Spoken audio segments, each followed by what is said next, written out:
পঞ্চায়েত নেতাদের বাংলার বাড়ি যোজনায় নো এন্ট্রি, কাটমানি রুখতে করা নবান্ন। শুরু করছি এই মুহূর্তে ভারত বাংলা ভয়েস খবর। তবে খবরটি শোনার আগে আপনার এই চ্যানেলটিকে লাইক ও সাবস্ক্রাইব করে অন্যদের পাশে থাকার সুযোগ করে দিন। পশ্চিমবঙ্গ সরকারের অন্যতম গুরুত্বপূর্ণ প্রকল্প বাংলার বাড়ি। কেন্দ্রীয় প্রধানমন্ত্রী আবাস যোজনায় দুর্নীতির অভিযোগ থেকে শিক্ষা নিয়ে এবার বাংলার বাড়ি প্রকল্প রূপায়ণে নেওয়া হচ্ছে বিশেষ সতর্কতা। পঞ্চায়েত প্রতিনিধিদের প্রকল্প থেকে দূরে রেখে দায়িত্বভার তুলে দেওয়া হয়েছে বিডিওদের হাতে। কেন এত কড়াকড়ি নবান্ন? প্রধানমন্ত্রী আবাস যোজনায় গ্রামীণ আবাসন প্রকল্প নিয়ে একাধিক দুর্নীতির অভিযোগ উঠেছিল।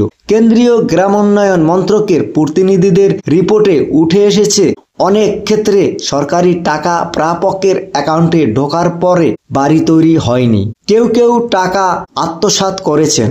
নবান্ন চাইছে এই অভিজ্ঞতা থেকে যেন বাংলার বাড়ি প্রকল্পে পুনরাবৃত্তি না হয়। তাই ব্লক উন্নয়ন আধিকারিকদের তত্ত্বাবধানে রয়েছে পুরো প্রকল্পের নিয়মিত তদারকির নির্দেশ দেওয়া হয়েছে, যেখানে উপভোক্তারা ঠিকঠাকভাবে বাড়ি তৈরি করছেন কিনা তা যাচাই করতে বলা হয়েছে বিডিওদের বিশেষ দায়িত্বে।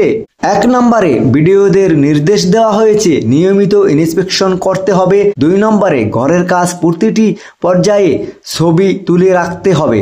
3 নম্বরে উপভোক্তাদের কাছে কেউ টাকা দাবি করছে কিনা তার খোঁজ খবর নিতে হবে এবং যদি কেউ দাবি করে থাকে তাহলে পর্যাপ্ত ব্যবস্থা নিতে হবে। 4 নম্বরে জানুয়ারি মাসের মধ্যে লিন্টন ঢালাই এবং এপ্রিলের মধ্যে কাজ সম্পূর্ণ করতে হবে, অন্যথায় আইন অনুগত ব্যবস্থা নেওয়া হবে। এত কড়াকড়ির পরেও প্রকল্পের সময় মতো কাজ শেষ হওয়া নিয়ে সংশয় প্রকাশ করেছেন বেশ কিছু ব্লক আধিকারিক। কারণ একসঙ্গে এত বড় প্রকল্পে পর্যাপ্ত রাজমিস্ত্রি এবং শ্রমিক পাওয়া যাচ্ছে না। 2 নম্বরে উপকরণের অভাব, যেমন ইট, বালি, সিমেন্টের মতো উপকরণের যোগান খুব কম।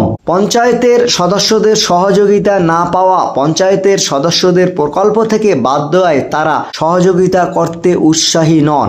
পঞ্চায়েত ও গ্রামোন্নয়ন মন্ত্রী প্রদীপ মজুমদার জানিয়েছেন, পঞ্চায়েত সদস্যদের সব কাজে যুক্ত থাকতে হবে এমন কোনো নিয়ম নেই। আমরা চাই সুষ্ঠুভাবে এবং সময় মতো শেষ হোক। বাংলার বাড়ি প্রকল্পে দুর্নীতি এড়াতে নেওয়া পদক্ষেপ অত্যন্ত গুরুত্বপূর্ণ, তবে বাস্তবায়নের চ্যালেঞ্জগুলি কাটিয়ে উঠতে হলে শ্রমিক ও উপকরণের যোগান নিশ্চিত করতে হবে বলে বিডিওদের উপর নির্ভরতা বাড়িয়ে প্রকল্পের স্বচ্ছতা বজায় রাখতে সরকার আরও কঠোর হতে পারে।